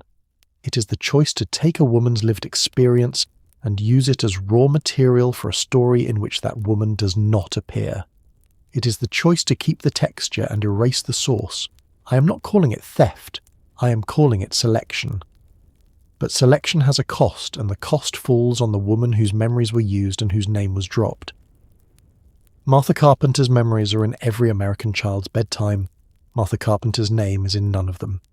Martha Jane Quiner Carpenter died January 16, 1927, in Plainview, Wabasha County, Minnesota. She was 89 years old. Plainview is across the Mississippi from Pepin County, about 30 miles north of Stockholm on the Minnesota side. She had moved there, late in life, to be near one of her children. She had outlived her husband by 45 years. She had outlived her sister Caroline by nearly 3. She had outlived her brother Tom by 24. Tom died on the Columbia River in Oregon in 1903, the water collecting the last of the Quiner men. She had outlived 6 of her 14 children. She had been the eldest Quiner sibling since 1862, when Joseph died at Shiloh. She had been the only Quiner sibling since Caroline's death in 1924. For nearly 3 years, she had been the last living person who remembered the household that produced the Ingalls. Now, there was no one. She died not knowing that the letters she had written to her niece were going to become a children's book. Laura had been working on the material. The Ladies' Home Journal article had not panned out, but Laura had been writing. Short pieces, columns, the manuscript that would become Pioneer Girl. None of it was a book yet. Little House in the Big Woods was still 5 years away. Martha died with her letters in her niece's filing cabinet, half a continent away, in a Missouri farmhouse. She died without seeing her name on a single published page. She died without seeing her family's Wisconsin stories in print. She died in a small Minnesota town, across the river from the county she had lived in for 60 years, and she was buried in Oakwood Cemetery in Pepin, across the river again back in Wisconsin next to the husband she had outlived by 45 years. The stone is there. You can go see it. The cemetery is on the north edge of Pepin, Wisconsin. Martha Jane Quiner Carpenter, 1837 to 1927. Charles Carr Carpenter, 1827 to 1882, side by side. The marriage and the widowhood, balanced in stone, though the widowhood, twice as long as the marriage, takes up twice as much of the story underneath. What is not on the stone is what she did for American literature. What is not on the stone is the letter of June 22nd, 1925.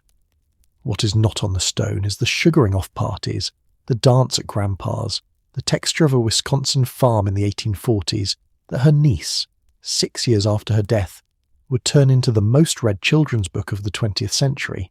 The stone says wife and mother. The stone does not say source. There is one more date in this story, and it is the date the silence finally broke. For most of the 20th century, the only people who knew Martha Carpenter's role in the making of the Little House books were a handful of Wilder scholars, the staff at the Laura Ingalls Wilder Historic Home and Museum in Mansfield, Missouri, the staff at the Hoover Presidential Library in West Branch, Iowa, where Rose Wilder Lane's papers are held, and the descendants of the Carpenter family themselves. The letters were in archives. They had been read by scholars, but they had not been published. They had not been annotated. They had not been put into the public record in a form that a general reader could hold in their hands. The thing that changed, that was the Pioneer Girl Project, an undertaking of the South Dakota Historical Society Press, begun in the early 2010s to publish for the first time Laura Ingalls Wilder's original 1930 memoir in a fully annotated scholarly edition. The memoir had been sitting unpublished in archives for 80 years. It had been the manuscript that the Little House books were quarried from. The editor was a Wilder scholar named Pamela Smith Hill. Hill and a team of researchers spent years going through the manuscript line by line, checking every claim Laura made against the historical record. Census data, land records, newspaper files, family letters, military records, school enrollments. The annotations are extensive, footnotes on almost every page. Pioneer Girl. The annotated autobiography was published in 2014 by the South Dakota Historical Society Press. It was not expected to be a bestseller. The first print run was small. The book sold out in weeks. The press went back to print. The book sold out again. By the end of 2015, it had sold more than 100,000 copies. It became, against every expectation, a bestseller. Laura Ingalls Wilder's first adult bestseller, published 70 years after her last children's book, 84 years after she'd written the manuscript. And in the annotations, in the careful, footnoted, scholarly apparatus of the book, Martha Carpenter's letters were cited, specifically by name. The Pioneer Girl Project blog published a piece that said, plainly, When that source proved insufficient, she combed the letters of her Aunt Martha Carpenter for appropriate topics. Carpenter mentioned all-night sugaring off parties, for instance, but offered little specific detail. Wilder, on the other hand, added so much detail that she even included the types of woods employed for the spigots and buckets used to collect the sap. Cedar and white ash, because that kind of wood will not make the maple sap taste bad. That sentence, published by the South Dakota Historical Society Press in 2014, is the first time in 82 years that the role of Martha Carpenter's letters in the making of Little House in the Big Woods was put into the public record by a scholarly authority. Martha Carpenter's name was finally in print, attached to the book that her memories had helped build. It had taken 82 years. The 2014 book is the receipt. It is the scholarly record of the debt. It is the line in the archive that says, "This is where the texture of the most read children's book in American history actually came from. It came from a woman who is not in the book. The debt is still on the table. The receipt is now in the archive. Both of those things are true at the same time. There is one more place the name did not appear, and it is the place that fixed the silence in American cultural memory for a generation." Little House on the Prairie, the television series, ran on NBC from September 11th, 1974 to March 21st, 1983. 9 seasons, 204 episodes. A 2-hour pilot film had aired in March 1974. The show was produced by Ed Friendly and Michael Landon. Landon also starred as Charles Ingalls, Pa. Melissa Gilbert played Laura. Karen Grassel played Caroline. Melissa Sue Anderson played Mary. The show was a hit.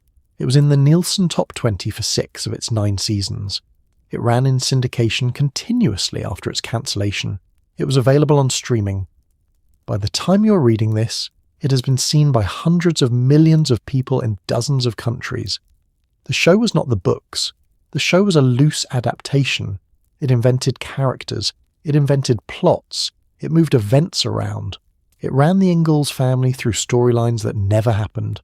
Adoptions, fires, epidemics, courtships. And it did it for 9 years. The show's Walnut Grove was a television soundstage dressed to look like a Minnesota prairie town. The show's Ingalls family was a cast of actors who aged in real time across the decade. The show also did not say Aunt Martha's name, not once. Not in 204 episodes. Not in the pilot, not in the movies, not in the sequel series. The writers of the show, who had the books in front of them, and who had the Wilder scholarship of the 1970s available to them, did not introduce Aunt Martha. They did not introduce Uncle Charles Carpenter. They did not introduce the 14 cousins. They did not introduce the Carpenter farm in Stockholm Township. The show's Ingalls family was even more isolated than the book's Ingalls family.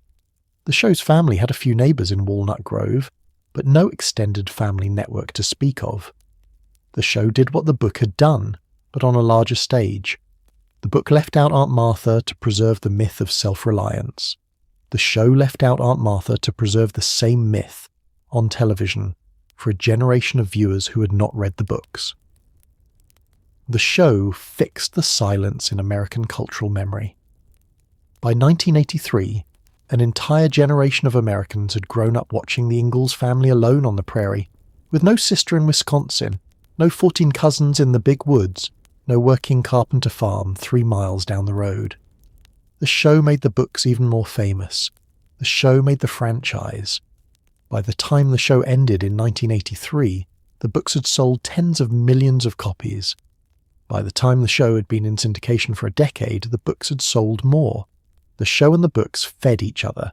The show and the books also reinforced each other's silence. Neither one said Aunt Martha's name. The television show is the reason that millions of Americans asked to name the Ingalls family will name Charles, Caroline, Mary, Laura, Carrie, Grace. They will not name Martha. They will not name Charles Carpenter. They will not name the 14. The show is the reason that the woman whose memories built the first book is, in American cultural memory, not even a footnote. She is absent. The show ended in 1983. Martha Carpenter had been dead for 56 years by then. Her stone was in Oakwood Cemetery in Pepin. Come back to the arithmetic. Caroline had 5 children. 4 lived, Mary went blind, Laura wrote the books, Carrie moved to the Black Hills, Grace married a farmer and stayed in De Smet. Freddie died at 9 months in a Minnesota hotel room. The 5 became, in the books, the 4, and then, in the reading, the 3, and then, in the cultural memory, the 2, Laura and Mary, the sisters who carried the franchise. 5 children produced the most read children's books in American history.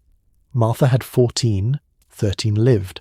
William Augustus, Joseph, Letty, Nancy, Martha Eliza, dead at 3, Charles, Millicent, Marion, Emma, George, Zachariah, Carr, Martha Josephine, Thomas. They married Axtells and Whites and Greaves and Longsdorffs. They stayed in Stockholm mostly, or crossed the river to Minnesota or scattered to the Dakotas. They had children of their own, dozens of them. They became, in time, the descendants who would post photographs of their great-grandmother on Facebook groups called Ingalls Family and Carpenter and Quiner Family Descendants. The long-tailed genealogical community that, almost alone, has kept Martha's name alive. Martha's 14 children produced no children's books, produced no franchise, produced no museum, no television show, no replica cabin, no tourist site, no national historic landmark. Martha's children produced other children, who produced other children, who are now living private lives somewhere in the upper Midwest and the Pacific Northwest, the way most Americans live. Martha's farm in Stockholm is not a museum. The Carpenters' land is not a wayside. There is no replica of their cabin. There is no historic marker on County Highway CC noting that this is where Aunt Martha raised 14 children and wrote the letters that built the book. The Ingalls cabin, 7 miles south, is a replica. The Laura Ingalls Wilder Memorial Society built it. A historic marker was erected on the site in 1962. In 1996, Pepin became the official starting point of the Laura Ingalls Wilder History Highway, which links Wilder sites across the United States. The wayside cabin is open all year, 24/7. The grounds are maintained. There are picnic tables. There is a gift shop in town at the Laura Ingalls Wilder Museum in Pepin, with books, CDs, DVDs, souvenirs, T-shirts. The little house wayside gets visitors from Japan, from Germany, from France. People drive across the country to stand where Laura was born. They drive past the spot where Martha lived. They do not stop. There's nothing to stop for. The farm is a farm. The cemetery has the stone. That asymmetry is not an accident. It is the result of a writerly choice, Laura's choice, that we have already discussed. Laura chose the smaller family. She chose the cabin alone in the woods. She chose the 4-person cast. She chose the myth of self-reliance. She chose, by extension, to leave the larger household, the larger farm, the larger network, the older sister, the 14 cousins, out. She took the memories, she left the names, she had her reasons. They were good reasons. The book she wrote is one of the best children's books ever written in English. The myth she chose is one of the most powerful myths in American literature. She did not owe Aunt Martha a place in the cast. She did not owe the Carpenter children a chapter. She was writing a book, not a census. But the cost of that choice, the cost of taking the memories and leaving the name, falls on the woman whose memories they were. And the cost is not zero. The cost is a museum industry, a tourist industry, a publishing industry, an entire corner of American cultural memory that has Laura Ingalls Wilder's family in it, and not Martha Carpenter's. The cost is that millions of children can name Pa's fiddle and cannot name Aunt Martha. The cost is that the woman who supplied the texture for the most beloved children's book in the country is buried in a small cemetery in Pepin County, Wisconsin, with a stone that does not mention what she did. The math is the moral. Caroline had 5 children and a franchise. Martha had 14 children and a stone. The difference between the 2 sisters is not the children. The difference is the book. The book took from both of them. The book took Caroline's household and Martha's memories and Laura's voice and Rose's editing and the whole Quiner Ingalls family network and the entire history of the Wisconsin Territory, and it compressed all of it into a single small cabin in the woods with 4 people in it. The compression is what made the book work. The compression is also what made Aunt Martha disappear. Come back to the letter now. We can finally sit at it properly. Rocky Ridge Farm, Mansfield, Missouri. June 22nd, 1925. A 58-year-old woman, recovering from a breakdown, sits down at her writing desk and writes to the only person left in the world who remembers the household that produced her mother. Just tell it in your own words as you would tell about those times if only you could talk to me. At the start of tonight I told you that you think you know everyone in the Little House books, and that this woman gets no evening in thousands of pages. Now you know what was actually sitting at the other end of that letter, inside the oldest body in the family. A baby the lake made fatherless, a girl who watched the war empty her house, a woman who turned 21 straight years of pregnancy and nursing into a working Wisconsin farm. 14 children, 1 grave, and a household that did not stop. A wife who buried her husband the same season her last baby was born. A widow who ran the farm alone for 45 years, 300 miles from the sister she'd grown up beside, the last living Quiner, the family's only memory. And then, at 88 years old, she sat down and wrote it all out. Pages and pages. For a niece she would never see again. In a hand that was already old. About a Wisconsin that was already gone. The lake never got her. The war took her brother, but not her. The frontier, the blizzards, the epidemics, the childbed fevers. Every spectacular death this continent offered a 19th century farm wife, she politely declined. She died in her own bed, in her 89th year, in a small Minnesota town across the river from the county she'd lived in for 60 years. The only power that ever laid a hand on Martha Quiner Carpenter was a letter from a niece in Missouri who took the one treasure she carried, the family's memory of the big woods, and turned it into something that has been read, by now, by more human beings than ever stood in a sugaring grove in Pepin County. That is where the silence went, friends. That is where it has been your whole life. Not denied, not confessed. Folded into a children's book, between a sewing project and a sleigh ride told in a level voice, polished the way that family polished everything, until a woman's 21 years of pregnancies and 45 years of widowhood could be read aloud to a sleepy child without one bad dream. The books did to Aunt Martha's life exactly what the family did to the lake. Kept the treasure, softened the cost, and called it springtime. The lake is still patient. The water still holds the family's oldest debt, from 1845 to tonight. Henry went into the water off St. Joseph, Michigan, on November the 10th, 1845, and the water did not give him back. The water kept that debt. The water has been keeping it for 181 years. The stone is in Oakwood Cemetery in Pepin, Wisconsin. It says wife and mother. It does not say what else she was. The cemetery is on the north edge of the village, on a hill above Lake Pepin, the lake she lived beside for 60 years. The lake her sister Caroline left in 1874 and never came back to. The lake that is the western edge of the big woods, the woods that the books made famous, the woods that the books pretend held only one cabin and one family and one lamp. The letters are in the archive, Mansfield, Missouri, West Branch, Iowa, private hands. The Laura Ingalls Wilder Historic Home and Museum in Mansfield holds some of them. The Hoover Presidential Library in West Branch holds the Rose Wilder Lane papers, 54 manuscript boxes running from 1804 to 1986, the largest single collection of Wilder Lane material in the world. 82 years after the book came out, the Pioneer Girl Project finally put the source in print, with footnotes, in 2014. The scholarly record now says what the family knew all along. The Wisconsin texture of Little House in the Big Woods came from Martha Carpenter's letters. The television show ran from 1974 to 1983, 204 episodes, 9 seasons. Michael Landon as Pa, Melissa Gilbert as Laura. It never said her name either. And the woman is in Plainview, Minnesota, under a stone that says Carpenter, with 1 photograph, 14 children, and 1 letter dated June 22nd, 1925 to show for the strangest act of authorship any member of that famous family ever performed. You were told the Little House books showed you everything. They showed you the cabin. Tonight you saw who was living just down the road. Her name was Martha. Good night.